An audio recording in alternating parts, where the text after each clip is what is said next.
జై Shriram. How are you all? ఎలా ఉన్నారండి అందరూ? నేను బాగున్నాను. మీ అందరూ కూడా బాగున్నారని, ఇంకా చాలా బాగుండాలని మనస్ఫూర్తిగా కోరుకుంటున్నాను. చెప్పాను కదా, మా వారు కాకినాడ వెళ్ళిపోయారు మొన్న థర్స్డే అని. ఇంకొక ఫ్రెండ్ కూడా ఇక్కడ నుంచి వెళ్ళారనమాట. ఆయనతో చదువుకున్న ఆయన ఆర్థోపెడిక్ సర్జన్. ఆయన, మా వారు, ఇంకొక ఆయన డయాబెటాలజిస్ట్. వీళ్ళు ముగ్గురు కలిపి అంతర్వేదికి వెళ్ళారండి. అంతర్వేది లక్ష్మీనరసింహస్వామి టెంపుల్ అనమాట. అక్కడ సముద్రము నదులు అన్నీ కలుస్తాయని చెప్పి, రేపు పోలీస్ వర్గం వస్తుంది కదా అమావాస్య రోజు, ఆ రోజు అక్కడ అసలు కిటకిటలు ఆడిపోతుంది. చాలా రష్ అనమాట. ఎక్కడెక్కడి నుంచే వస్తారండి. ఈవెన్ తెలంగాణ నుంచి కూడా చాలా మంది అక్కడికి వెళ్తారు పోలీని అది వదలడానికి, సముద్ర స్నానాలకి. ఆ ట్రైన్స్ అయితే అసలు టికెట్స్ దొరకవు అనమాట. ఇప్పుడు ఈసారి 1వ తారీఖు పడింది కదా, 1, 2, 3, 4 తారీఖుల వరకు కూడా టికెట్స్ దొరకడం చాలా కష్టం. వెళ్ళిన వాళ్ళు కొంచెం అటు ఇటు కూడా మళ్ళీ చూసుకుని మెల్లిగా వస్తారు కదా. సో వీళ్ళు వెళ్ళారు. అదనమాట ఇవాళ వీడియో అంతాను. ఇదిగో ఇది ఎంట్రన్స్ గుడికి, చూసి ఎంజాయ్ చేయండి.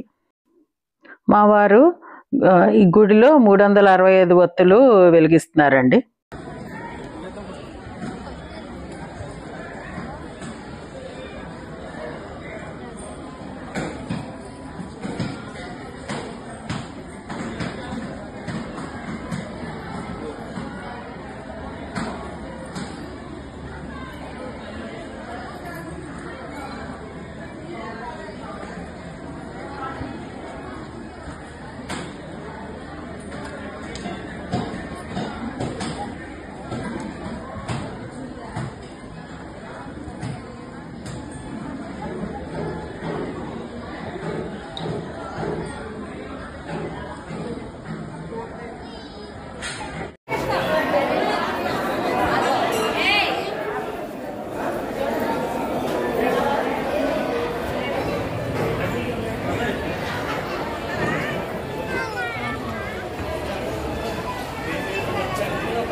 అంతర్వేది లక్ష్మీ నరసింహస్వామి అండ్ రాజ్యలక్ష్మి ఆలయ ప్రాంగణం.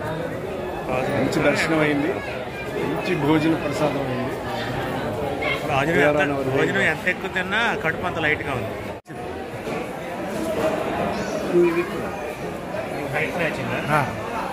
హైట్ మ్యాచింగ్ సెల్ఫ్ కూడా ఉండదు.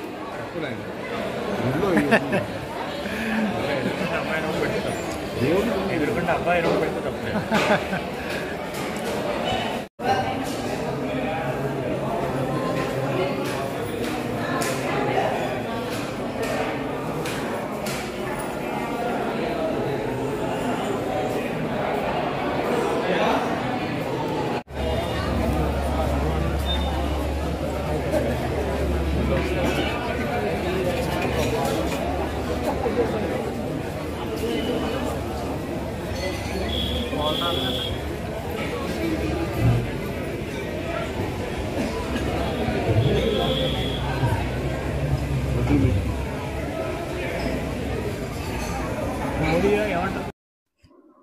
మా వాళ్ళు ఇందాక చెప్తున్నారు, విన్నారు కదా, గుళ్ళోనే భోజనాలు కూడా ఉన్నాయట. వీళ్ళు కూడా భోజనాలు అక్కడే చేశారు. ప్రసాదం కదా, కార్తీక మాసంలో చాలా మంచిది అని చెప్పి లడ్డు తయారీ అవన్నీ కూడా ఇందాక మీరు ముందు క్లిప్పింగ్లో చూశారు.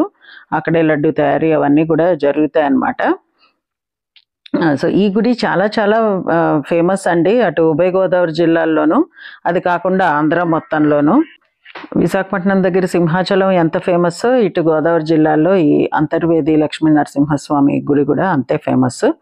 సో మీరందరూ కూడా ఈ కార్తీక మాసంలో ఇది చూస్తారని నేను షేర్ చేస్తున్నాను. సో ఇదండి ఈరోజు నా వీడియో. మీకు నచ్చింది అనుకుంటా. నచ్చితే please like, share and subscribe to my channel Varahi world.